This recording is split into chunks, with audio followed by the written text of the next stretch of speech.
Hello, and welcome to episode number 2 of 5 Minute Fridays. In today's video, we are going to be discussing, there you go, there's my first mess up. We're going to be discussing deliberate movement. So, when it comes to deliberate movement or even deliberate motion, I think it is probably something that a lot of people are quite unconscious of or quite ignorant to. What I've found in my own experience is when I start to train people on what it means to integrate your body, to actually feel things out on a very nuanced level, people quickly realize how almost asleep they are to their day-to-day movements.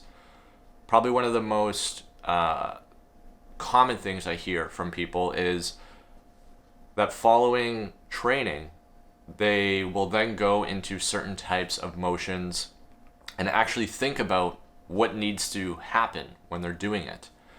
And I think that is something that a lot of people tend to not even really think about, is this certain level of intentionality of emotion, or what actually needs to occur on a fundamental level in order for my body to move through space. So, what does this actually look like in practice?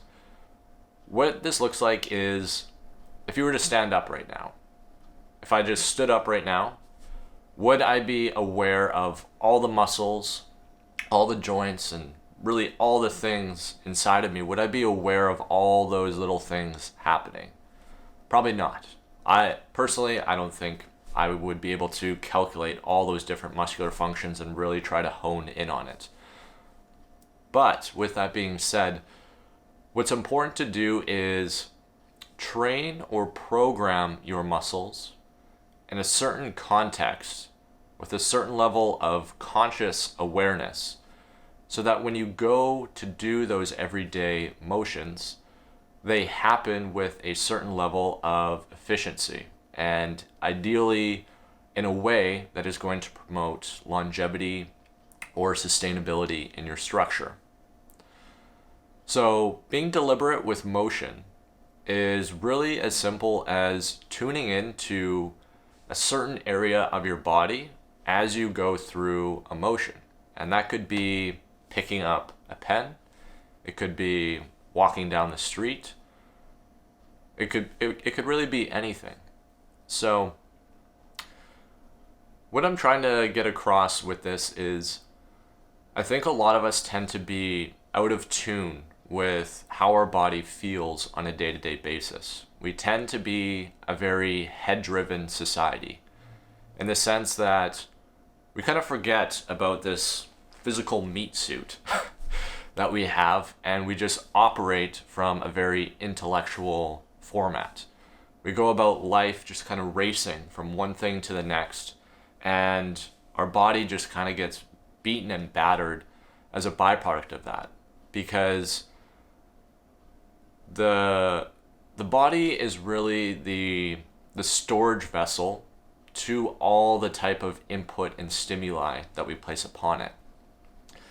In the sense that intellectually, if I decide to go and do something, say I tell myself, today I'm going to go mountain climbing. I'm going to go climb even though I know my hip is hurting.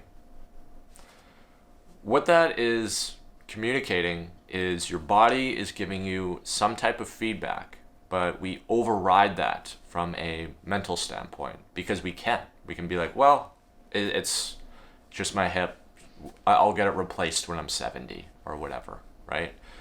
And the power of the mind is real. It's very strong. It can override just about almost anything, even down to the placebo effect, as an example. The placebo effect is a real thing. If you really, truly believe it, it's likely going to happen. If you really think you're going to be sick, I feel slightly warm. I might have a fever. I'm probably getting the flu. Then you might get the flu, because that's the power of the placebo effect. So what's important is when we begin to tune in to our body, and we start to build a relationship with our body on a very deliberate level through a weekly or bi-weekly training practice, as an example. The resonance that we get from the body when we feel any type of discomfort is more noticeable, for one, but we also tend to pay more attention to what is being said. The body and mind connection is a very, very subtle dance, and it's an important one that we listen to. If my body is trying to communicate something to me, then do your best to actually listen to what it is that is being said in that moment. And take time throughout the day, even if you don't deal with any type of discomfort or pain right now. Take time out of your day to just get an idea of what your body feels like. What does it feel like in this moment? What does it feel like when I walk? What does it feel like if I jump up on a box? What does it feel like if I throw a baseball? If I throw a punch? If someone pushes me?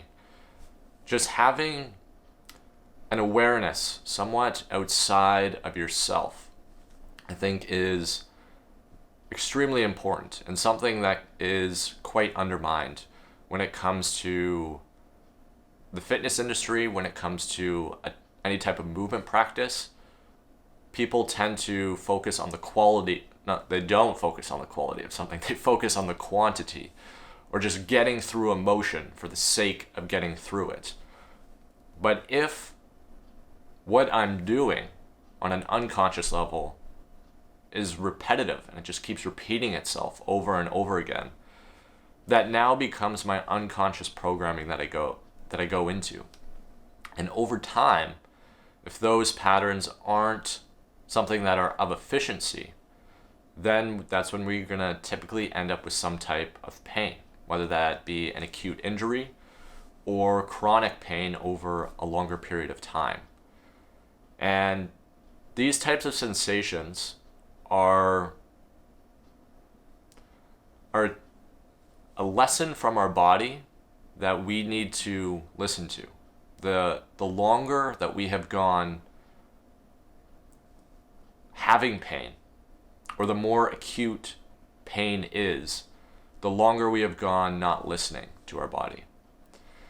And to bring this full circle back to the original topic of discussion, being deliberate in movement, why would we want to do this? Well, we'd want to do this because, for one, we start to build a connection between these two subsystems, which is a very important link to have just for sustainability for your body and mind, in my opinion. And secondly, I think it's what allows us to really tune into ourself. We can get into a certain flow state with this type of sensation. And I want to cut this video so bad, but I'm going to keep going. We can get into a certain type of flow state with this sensation. And what I mean by that is when we learn to tune into our body on a very fundamental level with a conscious decision to do so, we begin to almost teach our body from a intellectual standpoint that we're there for it in a way. We're not just leaving it behind. We're just not leaving it to get damaged throughout the course of our life, which is what happens to a lot of people. Now, what are some practical applications to this? Well, I think sitting down and doing just a full body scan is a good place to start. So if you're sitting down right now watching this video, if you're in a cafe, if you're at home, wherever you are, then just try to tune into what does your body actually feel like in this moment. What does my foot feel like on the floor? What does my knee feel like? What does my hip feel like? How am I breathing right now in relation to all this.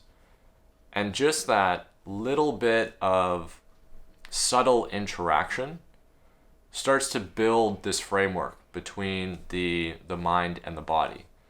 And it builds the framework for you to be deliberate about what it is that you do on a day-to-day basis. I think when we take active steps towards being deliberate about what it is that we do, or we exercise that muscle, then other areas of our life become easier to tackle because we're flexing that muscle. So being deliberate in motion isn't just something that is related to the body. And it's not just something that is related to the mind either. It's really related to how we do everything in our life. And I think the better that we can get at flexing these different muscles of things that we're trying to promote, whether that be in our physical body. I'm going to deliberately try to connect two different muscles in my body at the same time. When I go through a bicep curl, we'll say, I'm not just going to stand here and just be mindless and just go like this with my arm. I'm going to think about what is the actual action of my elbow doing this motion and what muscles are required to take me through that action itself. And this is where we start to build that mind-body connection. So something to take away from this video, and I'll begin to wrap this up. I'm sure this is way over 5 minutes. Is be deliberate with your body today. Think about how can I go about trying to introduce one aspect of awareness in my body?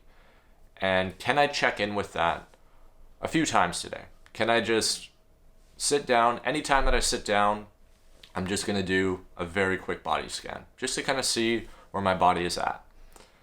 Then try to challenge yourself and see if you can do that well in motion. And the more that you do this, the higher level of intuition you're ultimately going to start to establish around this type of sensation. And to me, I think that's what it means to be deliberate in motion. Deliberacy in motion equates to being deliberate with life. So get out there and be deliberate. I'll catch you guys next week. Peace.